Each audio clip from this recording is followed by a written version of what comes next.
Chegou a hora da entrevista do dia com a Denise Campos de Toledo. E agora nós vamos falar mais de eleições, mas de expectativas para o segundo turno, prevenção contra fake news, contra falhas do sistema do TSE, a nova configuração partidária que nós estamos vendo se formar agora a partir do primeiro turno. Eu converso com Alberto Rolo, que é advogado especialista em direito eleitoral e professor da Universidade Presbiteriana Mackenzie. Doutor Rolo, boa noite. Boa noite, Denise. É uma alegria estar aqui, participar junto com seus telespectadores. Bom, vamos começar falando essa questão de falhas, que foi uma novela, a liberação dos resultados do primeiro turno, depois vieram as explicações, seria um problema de sistema, mas a gente viu que houve também a tentativa de invasão, né, que o TSE conseguiu segurar. As coisas não têm relação aparentemente, mas gera aquela desconfiança, porque a gente sabe que tem muita narrativa contra a votação eletrônica aqui no Brasil, não é? É importante você fazer essa distinção, porque o próprio ministro Barroso fez no dia da eleição, né? O ministro Barroso, eu acho que entende tanto de sistemas eletrônicos quanto eu.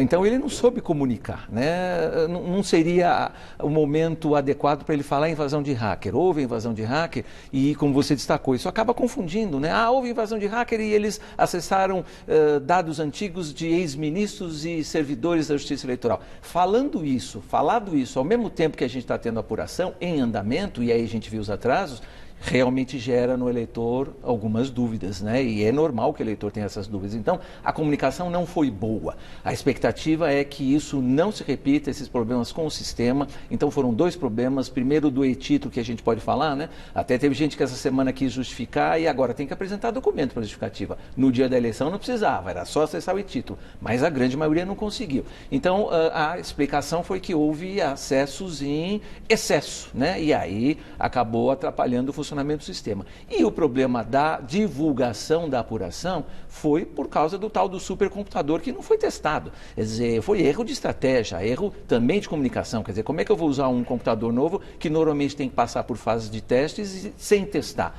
Era para dar problema, era possível que desse problema e deu, né? Então a expectativa é que agora, também para o segundo turno, isso não se repita.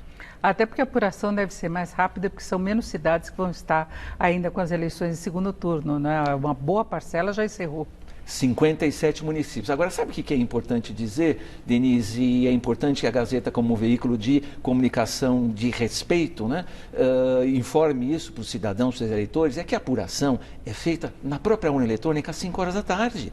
A hora que fecha a votação, às 5 horas da tarde, é impresso o chamado boletim de urna. E eu me lembro de ter falado isso aqui com você outras vezes. Então, a apuração é feita urna a urna às 5 horas da tarde. Se demorou essa comunicação para o TSE, se demorou o processamento das informações e depois a divulgação, a gente ficou aqui em São Paulo várias horas com 0,32 ou 0,39. Passou, né? 17 horas e alguma coisa parou. Ficou 0,32, alguma coisa, horas e horas. Não foi por causa da apuração, foi por causa do processamento desses dados e depois da informação desses dados. Não tem nada a ver com a apuração de votos, para efeito do pessoal dizer que foi roubado, né? Mas aí chega aquela narrativa que a gente tem visto há muito tempo e o presidente Bolsonaro cita muito isso, que ele não confia no sistema que nós temos aqui de votação, que ele gostaria que nas próximas eleições tivesse um comprovante. Isso já foi discutido em eleições anteriores, não é? Tem um custo. O senhor vê necessidade disso? Não vejo necessidade, não entendo por que o presidente Bolsonaro tem essa narrativa. Aliás, eu estou esperando até hoje. O presidente Bolsonaro falou no começo desse ano que tinha provas de que a eleição de 2018 tinha sido fraudada. Ele falou, tenho provas. E a gente está esperando todos esses meses, né? Não há necessidade. A gente costuma dizer que voltar ao voto impresso é como você abrir mão do celular, da comunicação digital e voltar a um sistema de telex, de fax, alguma coisa do tipo. Quer dizer, não há necessidade. Agora, vamos lá. Tem um pontinho pequeno que o presidente Bolsonaro tem razão. Se a credibilidade está em jogo, vamos acrescentar mais um item. A urna tem 30 itens de segurança. Vamos acrescentar mais um? Vamos imprimir o voto? Mas não precisa imprimir 100% dos votos, não, Denise. A gente contrata um estatístico, é fácil. Contrata um estatístico e pergunta para o estatístico. Em 500 mil urnas, Brasil tem mais de 500 mil. Em 500 mil urnas, qual é a porcentagem razoável para a gente ter uma amostragem segura? 0,5%, 0,2%, 1%, 10%? O estatístico responde. Aí a gente imprime os votos nessas urnas que o estatístico indicar. Pronto, não precisa imprimir 100%, porque imprimir 100% significa 500 mil impressoras que podem dar problema, 500 mil eventos, né, que podem acontecer no dia da eleição, e a gente não precisa disso. Agora vamos falar da recomposição partidária, desse panorama que está se formando. A gente fala dos vitoriosos, dos derrotados. Agora, mais do que as eleições municipais, interessa o que vai acontecer nas próximas eleições, deputados federais, e tem aquela questão do tempo partidário, de verba partidária. Tudo isso depende do tamanho do partido. Então não adianta fazer barulho agora nas eleições municipais se não apresentar resultados concretos, né?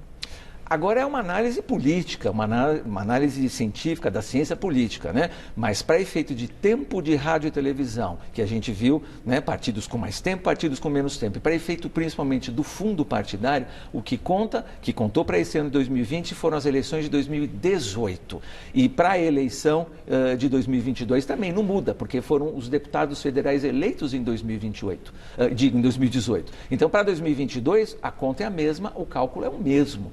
Então, realmente não adianta ficar medindo forças agora, como se isso se refletisse nas eleições de 2022. Não. Agora a gente vai medir forças, qual foi o prefeito eleito, se ele vai ter sustentação na Câmara Municipal ou não, se vai precisar fazer mais alianças ou menos alianças, mas é só um componente político, não serve para efeito de tempo de rádio e televisão em 2022 e nem para fundo partidário em 2022. Agora se fala muito na formação de frentes de centro-esquerda, de centro-direita. O próprio presidente Bolsonaro deve ser candidato à reeleição.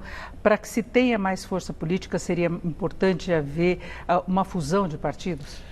Aí a ideia já é com vistas à eleição de 2022, porque, só para lembrar, essa eleição de 2020 foi a primeira eleição municipal onde não houve coligações para a eleição proporcional, né? Então, os vereadores concorreram sozinhos, cada um pelo seu partido. Então, quando a gente fala em frentes, né, a ideia, me parece, né, do presidente Bolsonaro e eventuais concorrentes é formar essa coalizão para 2022 para ter um grande apoio político na eleição majoritária. E aí trazer os partidos também a reboque para a eleição proporcional. Mas é só isso, porque não vai poder fazer coligação também na eleição proporcional. Então eles estão pensando na eleição de cabeça, do presidente e do vice-presidente. E aí juntar, como a gente viu em várias cidades, juntar 5, 8, 10 partidos, quanto mais partidos, melhor para efeito de concentrar importância política, né, e apoio político, mas para a eleição proporcional, não, cada partido concorre isoladamente. Agora, para o presidente Bolsonaro, ele ter mais espaço na propaganda eleitoral, para ele ter mais verba partidária,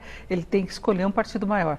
Sim, ou escolher um partido maior ou juntar vários partidos na coligação majoritária. Partidos que tenham tempo de televisão e partidos que tenham dinheiro. E eu me lembro também que ele falou em montar o partido lá, Aliança pelo Brasil, e em algum momento me perguntaram, e eu acho que eu falei isso aqui também, que o recordista fez em 3 anos, então ele não conseguiria fazer o partido para 2020, como de fato não aconteceu.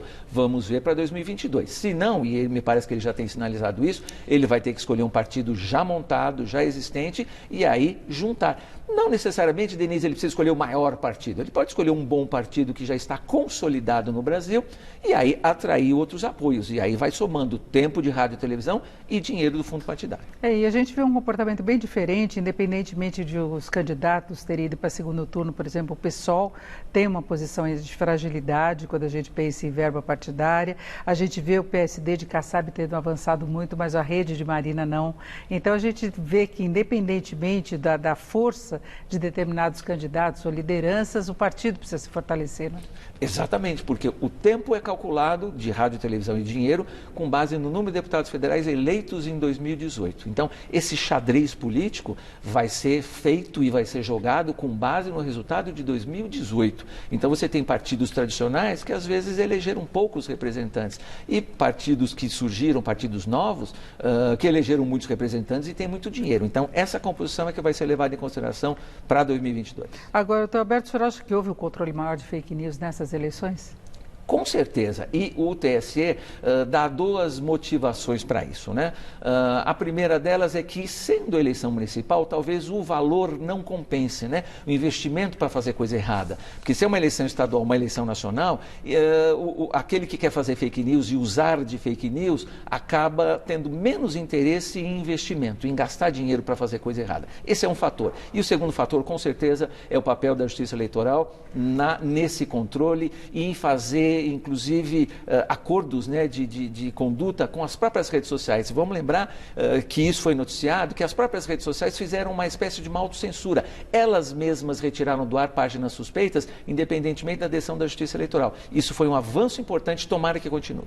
Inclusive, propagação de mentiras por WhatsApp foram controladas. Né? Exatamente. E aí não dependeu, isso que é importante, Denise, não dependeu de decisão da Justiça. As próprias redes sociais, o próprio WhatsApp, entendendo que essas mensagens podiam violar, né, as políticas da própria empresa, da rede social, tiraram essas mensagens do ar, essas páginas do ar e bloquearam o WhatsApp. Isso é importante, é uma autorregulamentação.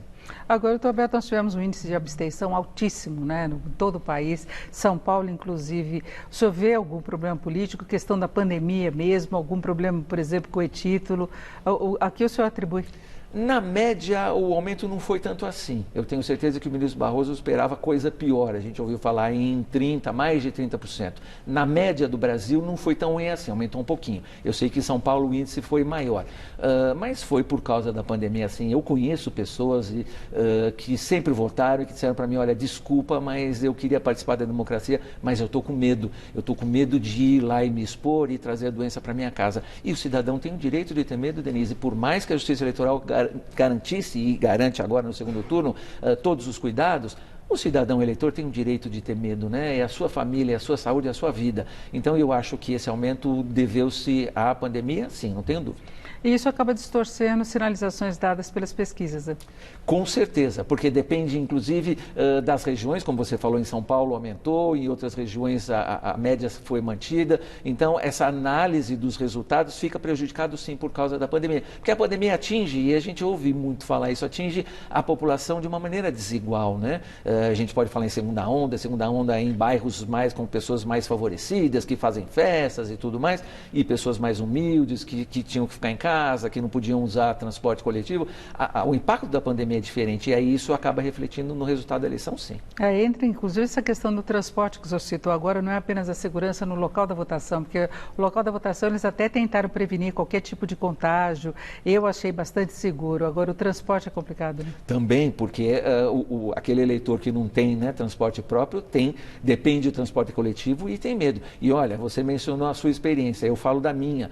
Por mais que eu tenha falado sempre, precisa levar a sua caneta, se possível, eu esqueci, Denise. Cheguei na porta da escola e tinha esquecido a caneta. E falei, então vou usar a caneta que está lá, mas me lembrei de higienizar, então, em dobro a mão depois que usei a caneta que estava lá. Fora que a gente tem que digitar também o número lá na urna, não tem jeito e tem que apertar mesmo. A orientação foi, inclusive, usar a própria caneta, mas eu não tinha levado caneta. Então, eu aprendi e tenho a certeza e tenho consciência de que eu higienizei mais ainda a minha mão porque eu usei a caneta que estava lá. Não é que não vai ter caneta, tem, mas é que aí aquela caneta deve ter sido usada por muitas pessoas. Quem não votou no primeiro turno pode votar no segundo? Com certeza, pode votar no segundo turno, não tem problema nenhum, mas tem que justificar o primeiro turno, tem 60 dias para justificar. Mas pode justificar agora e votar ou não precisa justificar para poder votar? Não precisa justificar para votar, mas em algum momento tem que justificar dentro desse prazo de 60 dias. E aí, baixa o e-título antes, né? Exatamente, baixa o e-título antes, agora lembrando que quem não conseguiu acessar no dia da eleição, agora vai ter que juntar um documento, né? Uma prova do motivo por que não foi votar no dia 15. Perfeito, nós vamos fechando por aqui a nossa conversa com o Alberto Rolo, que é advogado especialista em Direito Eleitoral, professor da Universidade Presbiteriana Mackenzie. Doutor Rolo, muito obrigada, boa noite. Obrigado, Denise, mais uma vez, é um prazer participar. Com vocês.